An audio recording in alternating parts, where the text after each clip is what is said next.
আমরা যখন কাউকে নিয়ে প্রথম মার্কেটে মুভ করি তখন দেখা যায় যে কাছের লোকের কাছে যাই। কেন কাছের লোকের কাছে যাই?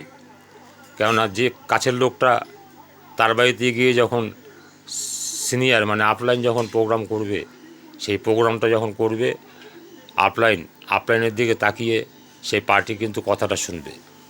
এবার যে নিয়ে গেছে সে যদি অচেনা হয়, কম চেনা হয়, তাহলে সে এদিক ওদিক চাইবে, আর ওই পার্টির কিন্তু মনটা তার দিকে যাবে এদিক ওদিক চাইলে পর।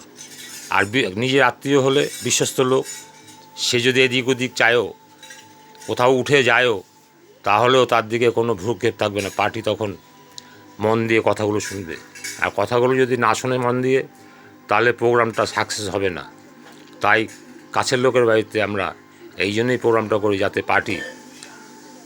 পার্টির মনটা যাতে অন্য দিকে না যায়। অচেনা লোক হলেই তার দিকে মন যাবে, যে সে কী দেখছে, কোন দিকে তাকাচ্ছে, কী করছে, কোনো ক্ষতি করবে না তো।